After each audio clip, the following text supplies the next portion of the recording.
May naiwang matandang babae sa may likod. Palagay ko, patay na ata.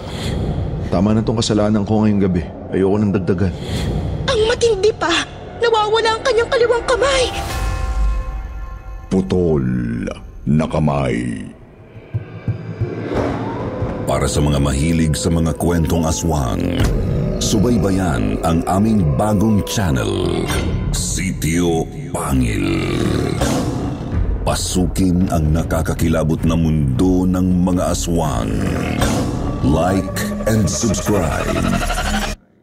Sitio Pangil.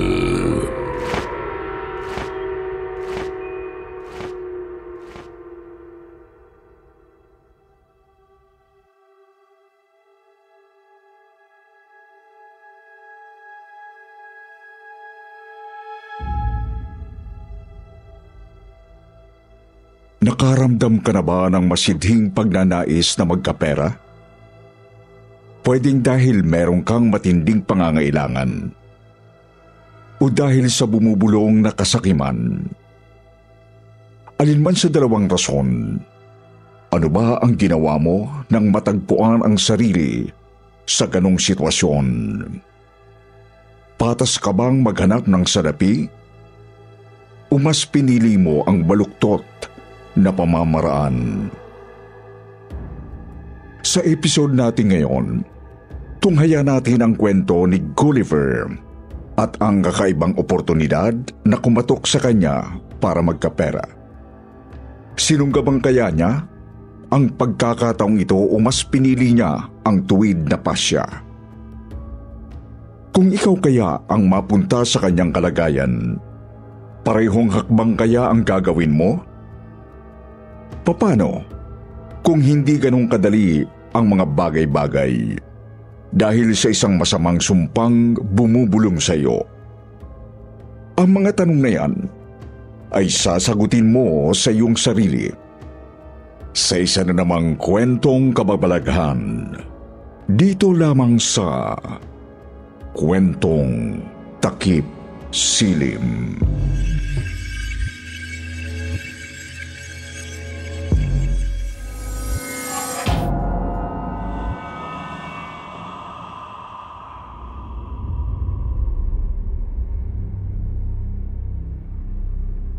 Magandang gabi po sa inyo, Sir Wilmore.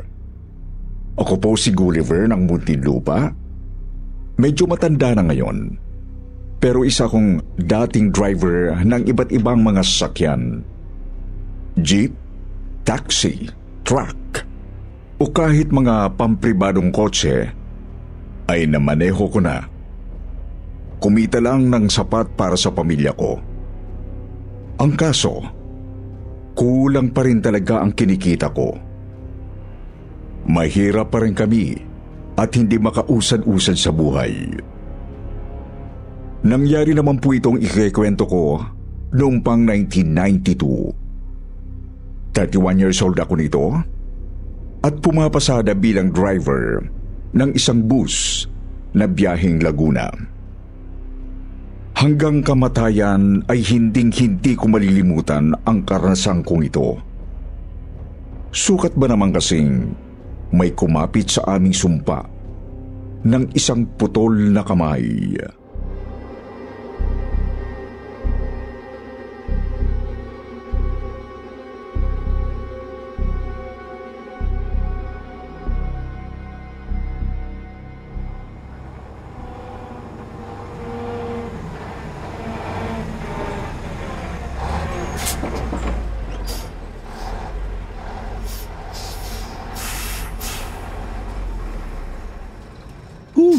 Sa wakas pauwi na rin.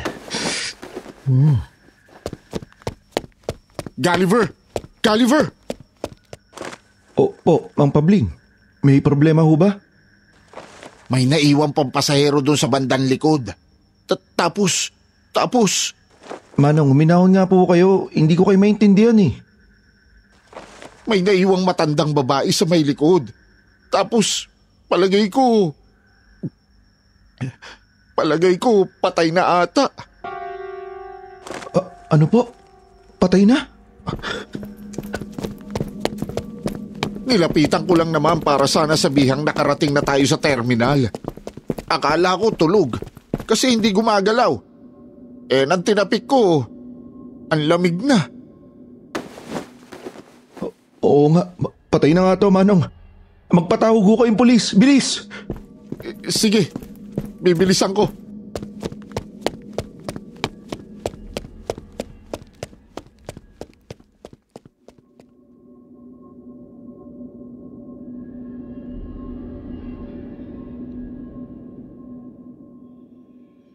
Sir Wilmore, agad niyang umalis ang konduktor kong si Mang Pabling para pumunta sa opisina at tumawag ng pulis. Pinagpawisan naman ako ng malamig. Isipin mong may bangkay ng isang matandang babae sa bus na minamaneho ko. Nakasuot ng magkaternong kulay kahoy ang blusa at palda. Tapos merong itim na belo. Napansin ko rin ang isang bayong sa kanyang paanan. Sinilip ko ang laman nito at lalo akong nahintakutan sa nakita. Kitang-kita ko sa loob ang isang kamay ng tao. Putol na kamay hanggang sa may bandang palapulsuhan. Duda nga lang ako kung totoong kamay ng tao ba talaga yon. Kakulay po kasi ito ng maputlang kamay ng isang bangkay. Tapos pinatuyo. May hawak din itong kandilang kulay putik na may konting pagkapula.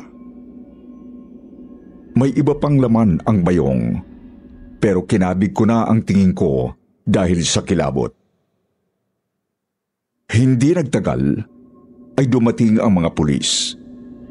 Kinuha ang mga salaysay namin ni Mang Pabling. Tapos kinuha rin nila ang bangkay at ang bayong nito. Medyo napapakamot pa sa ulo ang isa sa mga nag-iimbestiga. Kasi walang mapagkakakilanlan ang bangkay.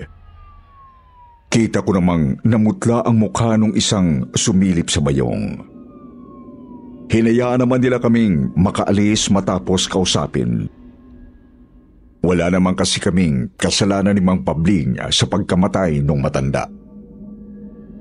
Kaya naman, kinuha ko na lang noon ang sahod ko at saka dumiretso pa uwi.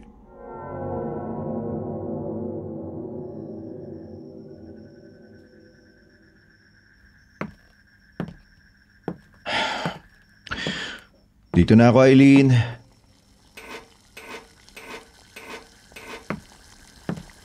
Itong kita ko ngayon sa oran. Bumili na lang din ako ng bigas. Ito lang? Mariusap naman, Gulliver. Ang dami nating babayarin tapos ito lang? Mamamalike pa ako. Magbabayad pa tayo ng tuition ni BJ. Renta sa bahay, kuryente, tubig, tapos mga utang pa. Paano ko naman pagkakasahin to? Ano, uutang na naman? Ayun naman, magagawa ko. Hindi naman talaga ganun kalaki yung pinapasukan kong kumpanya ng bus. Alangan naman mag-magic ako ng salapi sa harap ko, di ba? Ay, namimiloso mo ka pa. Sinabi ko naman sa'yo, maghanap ka na ibang trabaho. Mamasukan ka bilang truck driver. Mas malaking kinikita mo dati sa ganun. Kahit nga na nag-driver ka sa isang politiko dati, mas malaki rin na iuuwi mo eh. Driver ng politiko? Ilang ulit akong halos umutang ng buhay kay kamatayan dun eh. Palagi may banta. Anumang oras matatakot kang baka tirahin yung amo mo. Magtitiis tayo sa kapiranggot mong kita? Puro instant noodles na naman. Asin na naman. Kaya ang papayat ng mga anak mo eh. Oo siya, sige na. Maghanap ako ng pera bukas. Magtatanong ako sa kumpare ko kung meron ba siyang pwedeng racket. Siguraduhin mo lang yan, Gulliver. Dahil kung hindi, mapipilitang tumigil sa pag-aaral yung anak mo. Ay!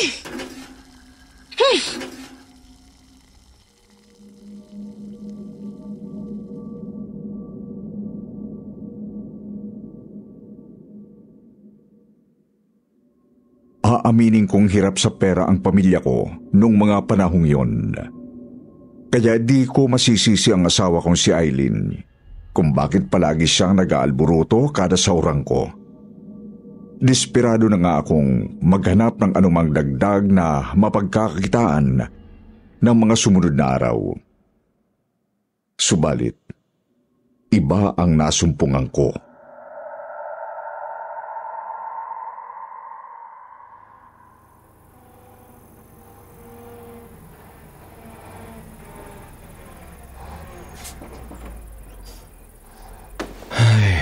Saan kaya ako didiretso nito para makahanap ng dagdag na mapagkakakitaan? Mukhang problemado Gulliver. Problema kay Mrs. ba yan? Problema sa pera, Manong. Kailangan ko maghanap ng dagdag na mapagkakakitaan eh. O baka nga, lumipat na naman ako ng trabaho. Naku, problema nga yan. Mahirap pa naman ang buhay ngayon. Palagi naman nung mahirap yung buhay, Manong, di ba? Nga pala, di ba matador din po kayo? Baka naman po pwede ako dun. Hindi rin maayos ang kinikita ko dun eh. Bala ko nang tumigil sa susunod na linggo. Masyado kasing kuripot ang boss namin. Binabarat kami. Ganun po ba? Ayos lang po, Manong. Susubukan ko na lang sa iba magtanong. Totoo ba to? Paanong nakarating yan dyan? Manong, ano pong... Tingnan mo dun! Dali! Ha? Saan po ba?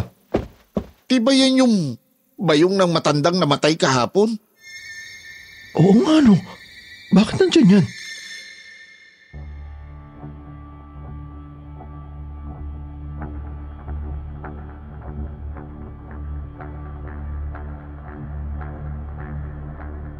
Agad akong nanlamig nang makita ang bayong ng matanda. Doon pa nga ito nakalapag sa paanan ng mismong kinauupuan ng bangkay.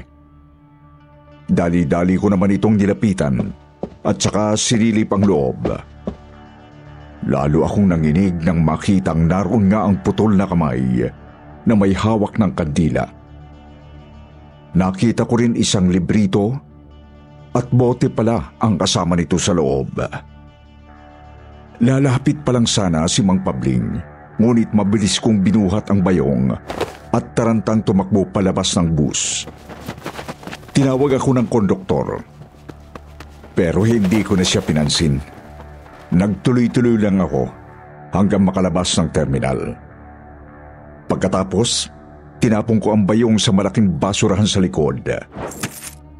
Naglakad na rin ako papalayo. Dinig kong sumunod pala sa akin si Mang Pabling at pinagtatawag pa rin ako. Pero hindi ko siya pinakinggan kasi masyado pa rin akong nahihintakutan at nagtataka. Sumakay ako ng jeep pa uwi. Nawala na sa isip ko ang paghahanap ng dagdag na trabaho.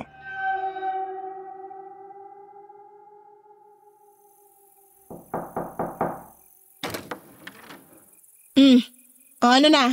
May nahanap ka ba bagong racket? Wala. Diyos ko naman, Gulliver! Ano na naman bang palusot mo ngayon? Teka, ba't parang namumutla ka? Ay! Ang init mo Mary Joseph, Gulliver! Pasok ka na at na makapagpahinga ka na. Igagawa kita ng tsaa.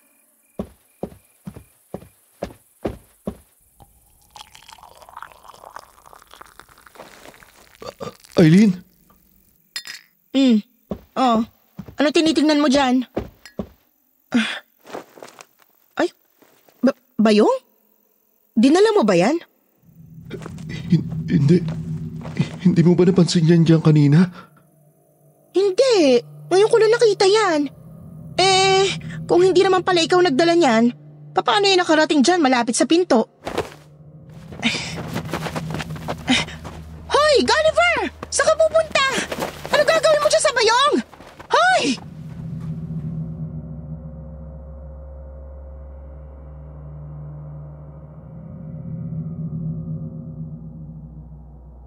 Sa totoo lang, Sir Wilmore, gustong-gusto ko nang ihagis ang bayong na yon at layuan. Pero mas pinili ko pa rin maghanap ng lugar kung saan ko yon madidispatsa ng tuluyan. Gusto ko makahanap ng paraan para hindi na ako sundan ng bayong kahit naguguluhan pa rin ako kung ano bang pakay sa akin noon.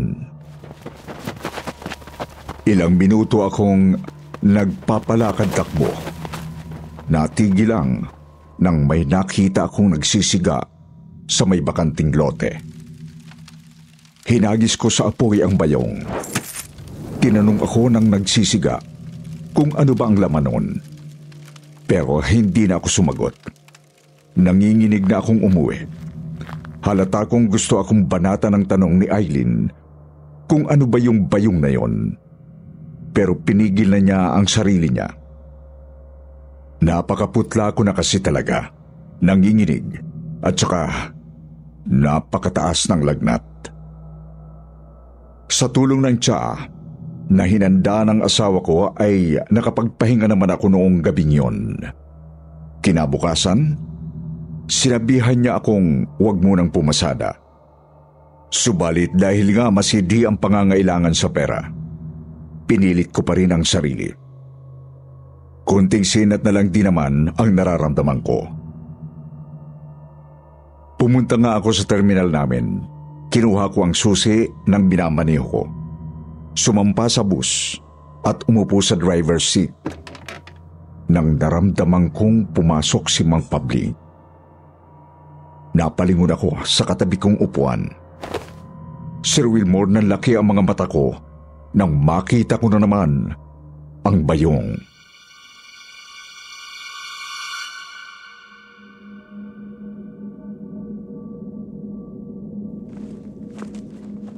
Bakit nasundan na naman ako ng bayong na yan?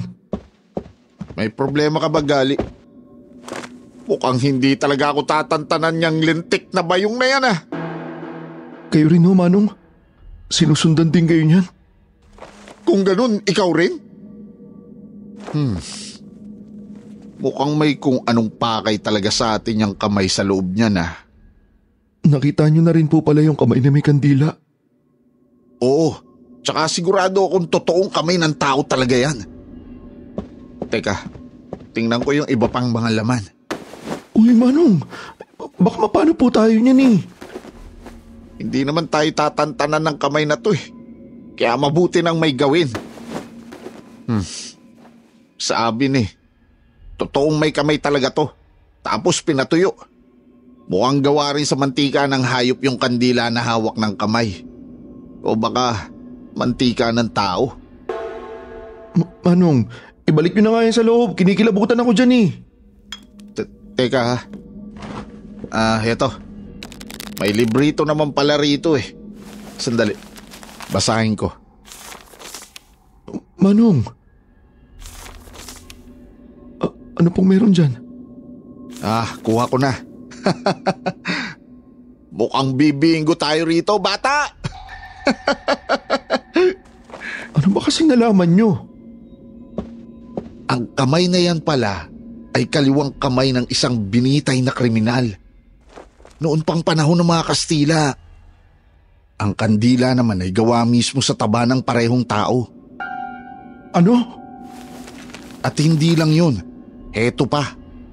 Ginagamit pala ang kamay na yan sa pagnanakaw. Kapag sinindihan ng kandila, mapaparalisa ang lahat ng tao sa paligid, maliban sa mga gumagamit. Kaya rin itong buksan ng lahat ng mga kandado. Ibig sabihin, isang perpektong kasangkapan sa pagnanakaw. Totoo po ba yan, Mang Pabling? Ibig ko sabihin, may sa demonyo yung bagay na yan, pero totoo kaya yung kakayahan yan? Baka mamaya niyan, tayo pa yung mapahamak eh. Tsaka, wag nyo sabihin may bala kayong gamitin yan sa pagnanakaw. Kailangan mo ng pera, di ba, Gulliver? Kung ako sa'yo, wag ka nang pumalag. Sumabay ka na lang.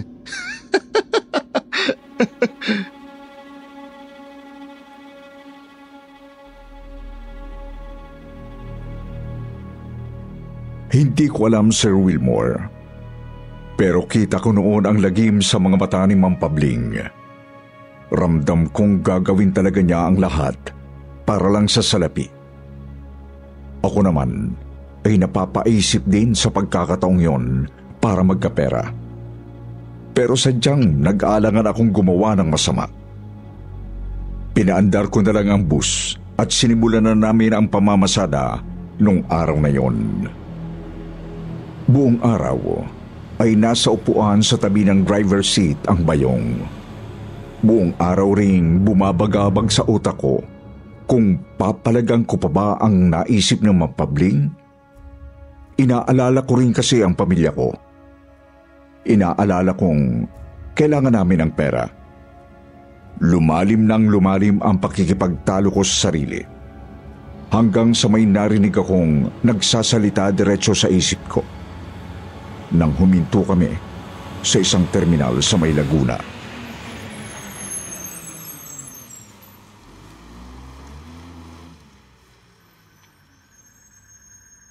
Kakainis naman oh. Ay, kung hindi lang talaga namin kailangan ng pera, hindi na ako aabot sa pagpapasyang ganito eh. Gulliver, huwag ka nang magpasya. Gawin mo na lang. Sino yan? Sino ka? Huwag ka nang magdalawang isip. Gamitin mo ng kapangyarihan ko. Gamitin mo na ako. Pumayag ka na sa naisip ni Pabling. Pero... Nagugutom ang mga anak mo. Naiinis ng asawa mo. Titigil na sa pag-aaral ang panganay mo. Wala ka lang bang gagawin? Anong klase ka bang ama, Gulliver? Siyempre, mahal na mahal mong pamilya mo, di ba? Ang mapagmahal na tatay, gagawin at hahamakin ang lahat para lang sa kanyang pamilya. Gawin mo na, Gulliver. Gawin mo na.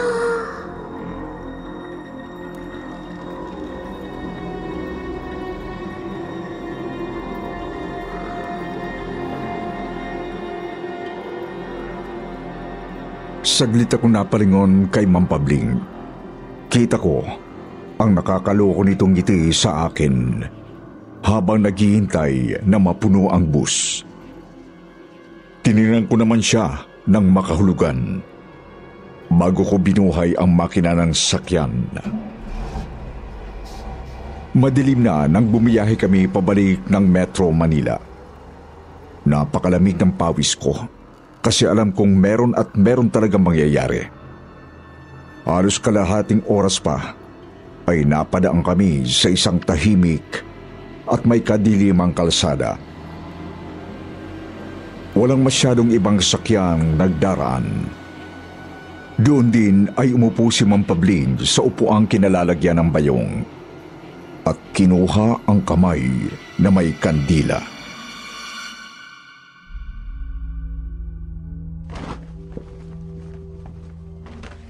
Manong, gagawin niyo po ba talaga yan? Basta, manood ka na lang kung ayaw mong makisangkot.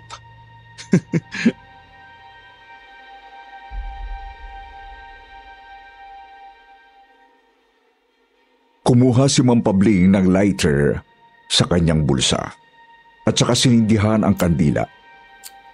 Sir Wilmore, mas makapal ang usok nito kaysa karaniwang kandila at mas nakakasulasok ang amoy.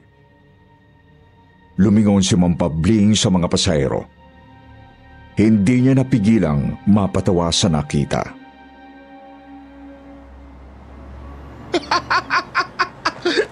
Totoo nga, Gulliver! Totoo nga!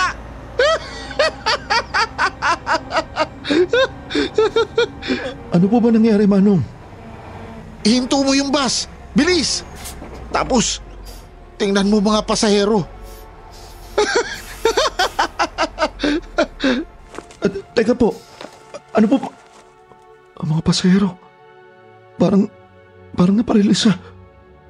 Totoo ba to? Gawin na natin ang dapat nating gawin, bata. Dali na!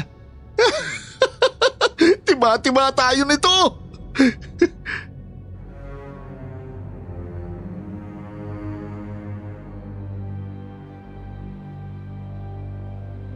Pinatong ni Ma'am Pabling ang putol na kamay sa may kandila sa dashboard ng bus. Nilukob ng usok ng kandila ang loob ng buong sakyan. Paralisado ang mga pasahero at tanging kami lang ni Ma'am Pabling ang nakakakilos. Isa-isa naming sinuri ang mga pasahero. Tapos kinuha ang kanilang mga pera at mamahaling gamit. Nilagay namin ang mga iyon sa bayong ng kakaibang kamay. Hindi nga lang namin sinasagad para hindi sila magtaka agad. Mahirap na kasing baka sabay-sabay silang magkagulo kapag nakagalaw na ulit. Nang makontento na kami, pinaandar ko muna ang bus. Bago pinatay ng konduktor ang kandila, nagkamalay muli ang mga pasahero. Wala silang kaalam-alam sa nangyari. Ni hindi nga nila napansing huminto pala ang sakyan.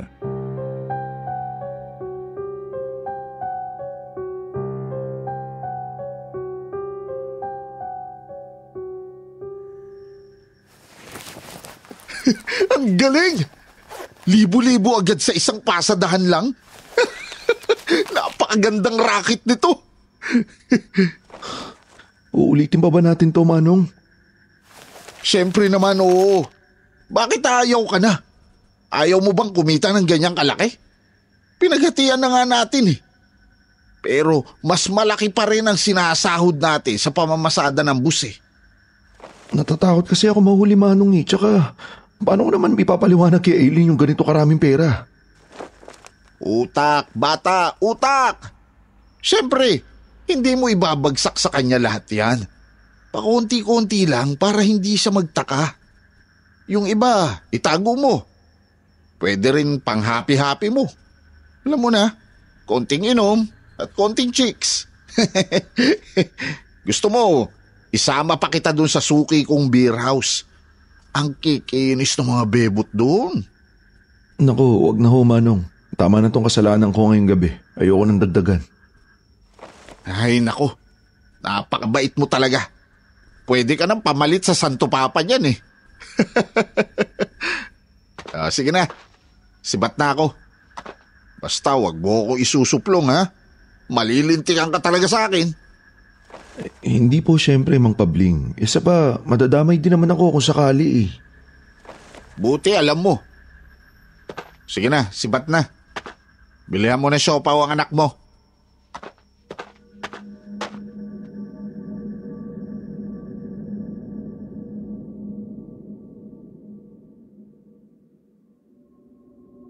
Umuwi akong balisa noon. Kumuha lang ako ng 1,000 mula sa parte ko. Tapos ay maingat kong itinago ang iba. 1,000 na napakalaking halaga noong mga panahong yon. Kaya naman, tuwang-tuwa si Mrs. nang ipakita ko yun sa kanya. Sir Wilmore, naulit pa po ng 2 beses ang modus namin ni Mang Pabling. Kapag gabi at napapadaan sa tahimik na kalsada ang bus namin, sinisindihan niya ang kandila sa putol na kamay. Sa bawat pagkakataon ay may boses na bumubulong sa isip ko. Binubuyo akong makisama sa ginagawa ni Mang Pabling. Umabot pa nga sa puntong, maski sa panaginip, naririnig ko ang nasabing boses. Gamitin mo pa ako, Gulliver. Magnakaw ka pa.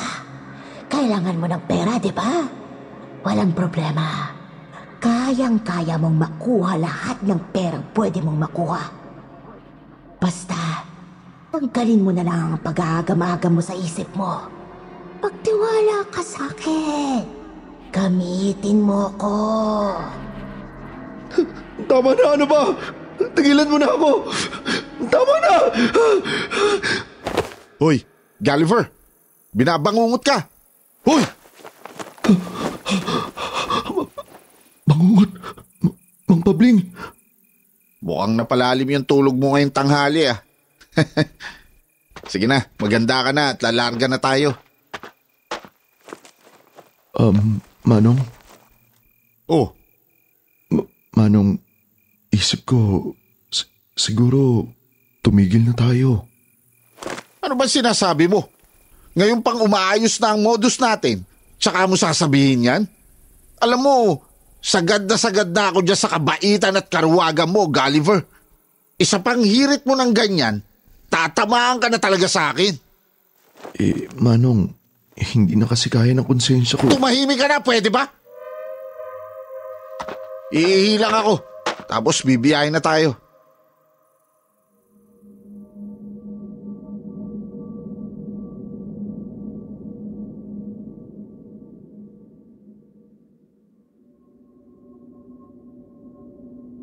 Pagkalabas si Ma'am Pabling sa bus, ay napatingin ako sa bayong. Kinikilabutan man ako doon, nilakasan ko lang ang loob at saka tiningnan ko ang loob. Kinuha ko ang libritong kasama ng kamay na may kandila. Naisip kong baka may nakasulat doon kung papaano patatahimikin ang sumpa. Inis na inis ako sa sarili ko noon. Kasi may nakasulat tungkol sa pangontra sa isinumpang putol na kamay. Isang espesyal na langis na ginawa gamit ang isang ritual.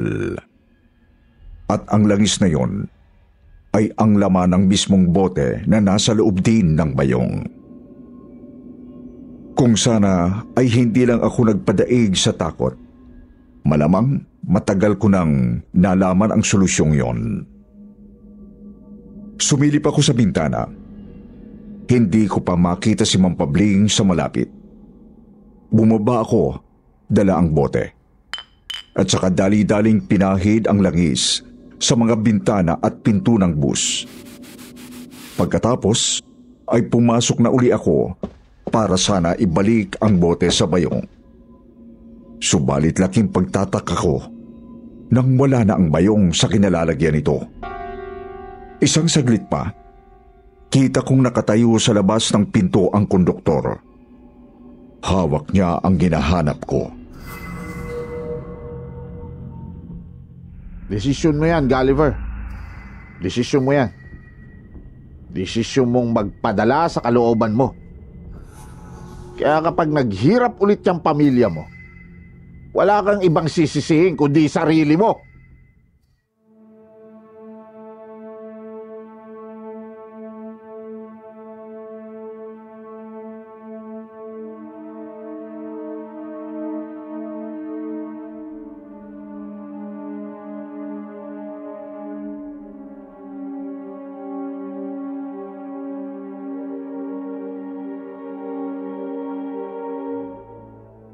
Yun ang huling pagkakataong nakita ko si Ma'am Pabling at ang bayong Sir Wilmore. Hindi na rin kasi siya ulit bumalik bilang konduktor sa kumpanya ng bus.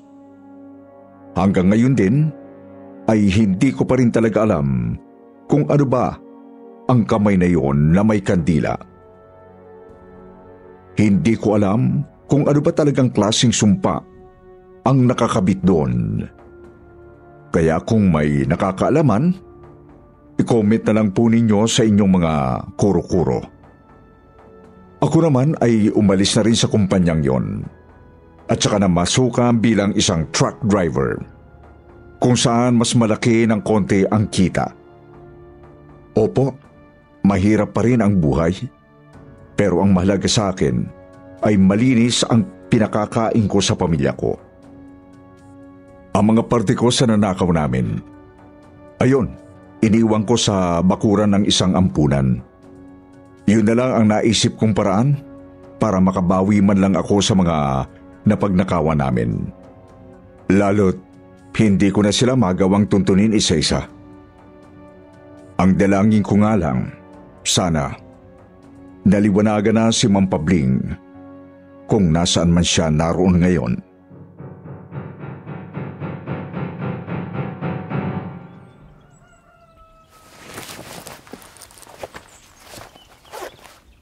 Eileen, alis na ako ha. Ayoko mauli. Unang araw ko pa naman bilang truck driver ngayon. Teka lang, Gulliver, di ba ito yung konduktor mong nawala? Si Mang Pabling? Ha? Anong meron? Ito, sabi sa dyaryo, isang matador ang natagpo ang walang buhay sa Katayan. Naliligo daw sa dugo, pati yung sarili niyang itak. Ang matindi pa. Nawawala ang kanyang kaliwang kamay.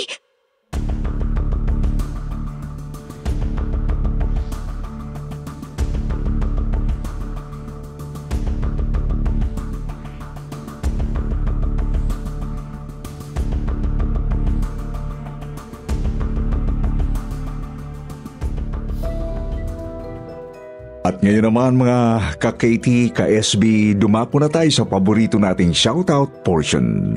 Shoutout going out to Maria Teresa Panitan, Mayor Angeline Marquez Maulion, Marie Luis Dominguez, Maria Ana Linda Bulaños, Bernadette Arcalas, Lani Gagarin, Miset, Marie Stolen, Susan Sansu, Nerissa Ligarda. At ngayon mga kaibigan ay magbabasa naman tayo ng pinakamagandang comment galing kay Al David Bundulian at Harold Balduesa. Sabi ni Al, "Grabe, patagal ng patagal lalong gumaganda ang mga kwento dito sa Katy. Shoutout pala sa mga bumubuo ng kwentong takip-silim, lalo na sa mga nakikinig, Sir Wilmore. Baka naman ma-shoutout naman ako. Salamat." Sabi naman ni Harold, sana masama sa susunod na shoutout. Una akong na-intrigue sa kwento ng aswang ni Tia Maring. Ever since, walang sawa na akong nakikinig sa mga kwento nyo. Stay safe and God bless. Sa mga hindi nabanggit, sa susunod na lang po, huwag niyo pong kalilimutang mag-reply sa ating shoutout box na nasa comment section para ma-shoutout ang pangalan ninyo.